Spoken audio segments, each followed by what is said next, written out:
Hello friends, मैं Manish sir आपके अपने YouTube channel M with Manish sir पर आज हम पढ़ेंगे कक्षा 9वीं की कविता निसर्ग वैभव, जिसके कवि सुमित्रानंदन पंत जी हैं। सुमित्रानंदन पंत, जिन्हें प्रकृति का सुकुमार कवि कहा जाता है, इनका जन्म 20 मई 1900 में कौसानी उत्तराखंड में हुआ। उत्तराखंड, जैसा कि आप जानते हैं, पहाड़ों वाला प्रदेश है और प्रकृति की गोद में पले हुए इस महान कवि की मृत्यु 28 दिसंबर 1977 को हुई। पंत जी छायावादी युग के 4 स्तंभों में से एक हैं। वे प्रकृति के साथ साथ मानव सौंदर्य, आध्यात्मिक चेतना के भी कुशल कवि थे। पंत जी ने इस कविता के माध्यम से यह बताने का प्रयास किया है कि सारी सुख सुविधाएं होने के बावजूद भी मनुष्य कितना परेशान, दुखी और चिंतित रहता है। इसका कारण उन्होंने ढूंढने का प्रयास किया है। तो आइए हम भी इस कविता के माध्यम से उन्हीं पहाड़ों, उन्हीं वादियों में जाने का प्रयास करते हैं जहां कवि हमें ले जाना चाहते हैं।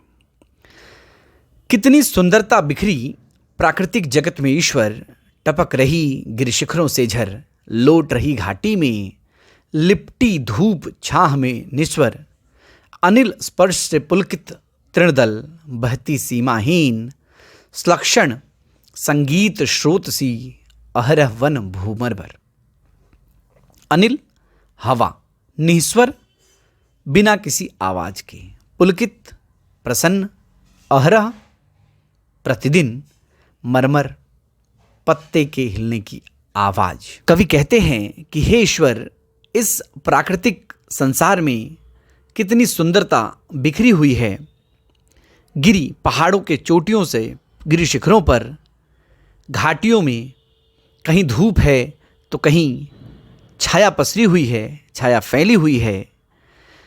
वायु के स्पर्श से, वायु के छूने से तृणदल घास का जो समूह है वो पुलकित हो रहा है, प्रसन्न हो रहा है। कवि बताते हैं कि हवा के बहने से, प्रतिदिन पत्तों के हिलने से जो उस वन भूमि पर संगीत निर्माण हो रहा है, वह संगीत बड़ा ही मनोहर है।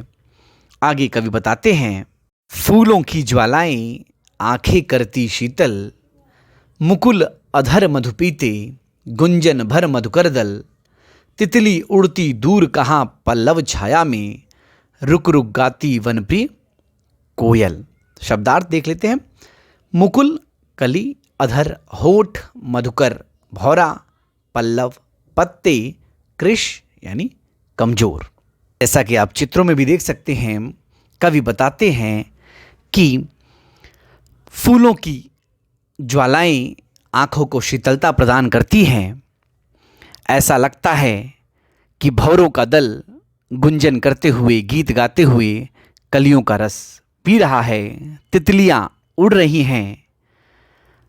दूर कहीं घने वृक्षों के बीच में मधुर गीत कोयल गा रही है। अगली पंक्तियां, लेटी नीली छायाएं कृष्ण रवि किरणों में गुम्फित, दुरारोह भांति ढाले, निश्चल तरंग सी स्तंभित, स्वर्ण भाल गिरि सर्वप्रथम, करती उषा अभिनंदन, सांझ यहीं सोती छिप, निर्जन में कर संध्या वंदन। कवि इन पंक्तियों में बताते हैं कि सूर्य की कोमल किरणें छायाओं में गुथ जाती हैं और ताड़ के पेड़ों पर जब पड़ती हैं तो बड़ी स्थिर हो जाती हैं। सूरज की सुनहरी किरणें सबसे पहले गिर शिखरों का अभिनंदन करती हैं। साज इन्हीं वनों में, जो जनहीन वन है, इन्हीं वनों में वो रुक कर छिप कर सो जाती हैं। अब अगली पंक्तियां देखते हैं। अपलक तारापथ शशिमुख का बनता लेखा दर्पण, यही शैल कंधों पर सोया, सद्यः स्फुट सौंदर्य राशि, सम्मोहन भरती मन में, कितना विस्मय कर वह चित्र भरा पर्वत जीवन में। शब्दार्थ देख लेते हैं। शैल पर्वत, समीरण पवन, मरकत अर्थात पन्ना। कवि बताते हैं कि रात के समय आकाश में अनगिनत तारे और चंद्रमा दर्पण की तरह दिखाई देते हैं। यही पर्वतों के कंधों पर सोई हुई सुगंधित वायु जग जाती है। यह खिला हुआ सौंदर्य मन को मोहित करता है। पर्वत प्रदेश के जीवन में कितनी आश्चर्यजनक विचित्रताएं हैं, ऐसा कवि बताते हैं। अगली पंक्तियां, खग चखते फल कुतर रही गिलहरियां कोमपल, वन पशु सब लगते प्रसन्न परिचित मरकत आंगन में। स्वाभाविक यदि मुझे याद आता ईश्वर इस क्षण में, जड़ जग इतना सुंदर जब चेतन जग में क्या कारण, रहता अहरह जो विषण्ण जीवन मन का संघर्षण। शब्दार्थ, संघर्षण अर्थात स्पर्धा, कंपटीशन। विश्लेषण, पृथक करना, अलग करना। संश्लेषण, मिलाना, जोड़ना। अहंता, अहंकार। खग चखते फल, पक्षी फल खाते हैं इन जंगलों में। गिलहरियां नए पत्तों को कुतर रही हैं और वन और पशु सारे जानवर बहुत ही प्रसन्न, खुश दिखाई दे रहे हैं।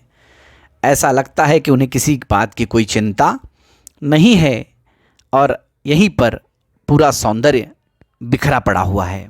कवि आगे कहते हैं कि ईश्वर इस क्षण में जब मुझे याद आता है, इस पल में मुझे याद आता है, तो मुझे लगता है कि इस जड़ संसार में कितनी सुंदरता फैली हुई है, सौंदर्य फैला हुआ है, लेकिन मनुष्य के जीवन में प्रतिदिन चिंता और संघर्ष छाया रहता है। कवि आगे कहते हैं कि मनुष्य को अपने जीवन का विश्लेषण करना होगा, फिर से जीवन का विश्लेषण करना होगा।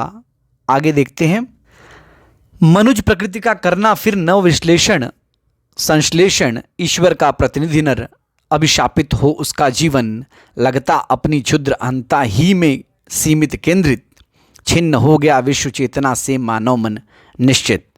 कवि कहते हैं कि हम मानवों को प्रकृति का पुनः से विश्लेषण करना होगा।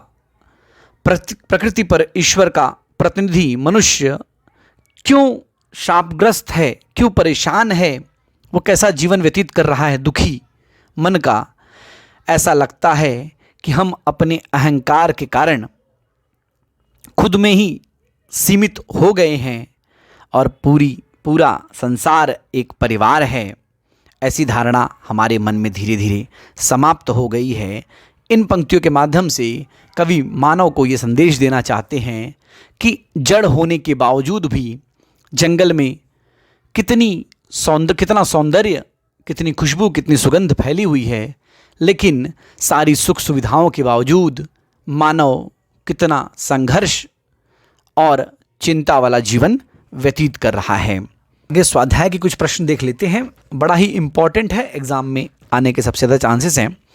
संजाल पूर्ण कीजिए, कविता में आए प्राकृतिक सौंदर्य के घटक। तो प्राकृतिक सौंदर्य के घटक कौन कौन से हैं जो इस कविता में आए हुए हैं? उसमें है तितलियाँ, पुलकित तृणदल, गिरिशिखर और फूलों की ज्वालाएं। अगला प्रश्न जो है वो है, आपको प्रवाह तख्ता पूर्ण करना है, क्रमानुसार लिखना है उसको, ठीक है। और एक जो पर्सनल रिस्पॉन्स का क्वेश्चन आता है इसमें, उसमें क्या पूछा जा सकता है, देखिए, पर्वतों में प्राकृतिक सुषमा, प्राकृतिक सुंदरता पर्वतों की कैसी है, उसके बारे में आपको अपने विचार लिखने होंगे।